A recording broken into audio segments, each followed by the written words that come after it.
The Human Security Officer, Part 19. You know what? Give me just a second. I'll be right back. A quick run to her room and back left her companions waiting for only a few seconds. When she returned, they saw a large teal glass bottle in her hand. None of you can drink this, I'm almost certain. I'm also trying to partake very sparingly. However, it feels right. So, with a hollow pop, she uncorked the bottle and poured a minuscule amount into an empty cup. She swirled the ricilla for a moment and then knocked it back. They're gone, aren't they? Deeg said, putting things together. Yeah. She set the cup down. All of them? Pen nodded. One very bad day and I became captain. What happened? Tunny T asked. We got screwed, honestly. Things were rough, but that was expected. We were dropped into a section of city, a couple of buildings had been fortified, and our job was to go in and kill defense systems, power, anything we could. Sow chaos and sabotage. As we did that, the main force would move in and take advantage of our work. Pretty standard stuff. Generally, we had an exit strategy, but in this case our exit was the main force taking the position. We'd start covertly, and by the time we were discovered, the assault would take the heat off us. But, Thwill offered. But the main assault never came. Or at least came far too late to help us. The commander dragged his feet in launching his part of the attack, he delayed, that is. The enemy had all the time they needed to recover from the surprise, organize, and slowly box us in. We're good, but after they realized what was happening and without any support materializing, against that many it doesn't really matter how good you are. Why did he delay? Nepotism. I'm not sure how he managed to get his position, but he didn't deserve it. He delayed and let Cerberus get wiped out. Then he finally moves in and takes an easy victory because we still did our jobs. The room had gone fairly still. I'm sorry, Pen. Was he punished? Deeg spoke. Officially, no. We were both commended for our part in the battle. I can still see his stupid grinning face as he stood next to me. Unofficially, though, I made a bit of a deal with higher-ups. They wanted to make me the face of the campaign after what happened. Single survivor BS sells well. I despised it, but I saw a chance to make sure he never saw command again. I agreed on the condition that they can him. Did they? More or less. They couldn't publicly disgrace a man they'd just commended, but they promised that he'd slowly fade into obscurity. A demotion here, a reassignment there. Now I think he's little more than a base commander on some barren rock somewhere. Seems a little unsatisfying. A little, but everyone knew.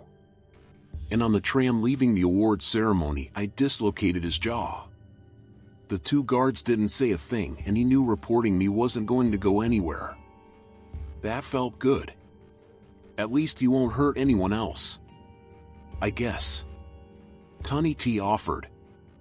Yeah, he gets to rot in some corner of Terran space. My friends are still dead, and I can't take 2 steps on a human planet without someone reminding me of it. Why is that? They plastered my face on half the recruitment posters out there. I agreed to it all, videos, speeches, the lot. The most successful was a heavily edited video from my helmet cam. Remember Cerberus' fight with Scylla, and I'd be standing there holding a flag or something like a fucking idiot. Propaganda, Gareth spoke, still turned away but clearly listening. I was their golden child. People were clamoring to sign up, requests to be stationed on the Basho or one of her sister ships shot through the roof. Even had a number of personal requests to join Cerberus. So, you were made captain, rebuilt the team and left? Thwill asked. I stayed on for a couple years, held up my end of the deal, but it wasn't the same.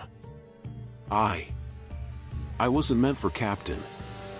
I found someone who was, someone who Alvarez would have been proud of. The mood of room was thoroughly deflated at that point, but Tunny T spoke up. That's why you're all the way out here. You want somewhere you aren't recognized. Partly, yeah. Someplace simple and quiet. A colony world sounded like a good spot. I'm sure they have plenty of heavy stuff that needs moving around. Deeg had a grave look about him and hadn't touched his food for a while, but he set his plate down, got up, walked to Penelope, and put a paw to her knee. I don't really know what to say, but I'm sorry, Pen. You've nothing to be sorry for, Deeg. You know what I mean. I do, and thank you, but the past is the past, and unless any of you have the ability to bring back the dead, there's not much to do. Tunny T stood as well now and moved over to Pen. They then wrapped a number of tentacles around her legs in what could be construed as a hug. Am I doing this right? Pen chuckled as she reached an arm down and gently returned the embrace. Yes. They all helped clean up just in time for an alarm on Deeg's suit to go off. The nebula was about to drop out of FTL. They all gathered on the bridge and moved to the jump point of one of the last legs of their journey to Raxia. Arthur's room door slid open suddenly and the glacier of a man swept in close to him. Arthur didn't dare resist as his hand gripped Arthur's jaw and slammed him against the wall. The poor creature in the corner cowered even more than it had been before. The man said nothing at first. He took in the scene and then stared into Arthur's eyes. "Yes, sir," Arthur stuttered through the steel grip. Still the man said nothing, but he didn't need to. The look on his face was clear. Immediately Arthur ceased attempting to speak. Even the creature in the corner stopped whimpering as best they could. "You should have left by now. And yet here I find you. Again, you insist on dereliction of duties. Instead, electing to ignore my orders." "SS sir, I was dash." He was cut off as the man threw him to the floor. He waited a moment, making sure Arthur was watching him closely. After he was sure Arthur's attention was undivided, he pulled his sidearm from its holster and calmly discharged 2 rounds into the blue alien creature. With equal calm he returned the pistol to his hip and turned to his subordinate. "We are not toddlers playing with our food, we are professionals. You will act like one or..." He led Arthur's eyes to the dead body. The threat was understood. "Yes, sir." "You have an assignment." "Yes, sir." "Go." Arthur righted himself and hurriedly made his way to his ship. The frames were already aboard. He collected his gear from the bay, loaded the ship, and promptly undocked from the larger ship's docking port. He could still feel the man's presence. He had no doubt those cold eyes followed his ship's departure. He was right, and after his ship blinked away the man made his way to another docking bay. "Ban." "Yes, sir," the woman answered, pulling a cigarette from her mouth as she lounged. "Follow him, don't let him know." "Yes, sir." "Free rein? If he makes a fool of himself." "I trust you to make that decision. Does the standing order on dash?" "Yes." She nodded before standing, grabbing a hefty case, and boarding her own small ship. The man watched as she jumped along the same coordinates Arthur had. Things were heading to a point, and he needed reliable people. If Arthur couldn't acquit himself properly with an easy colony target, he would be nothing more than a liability.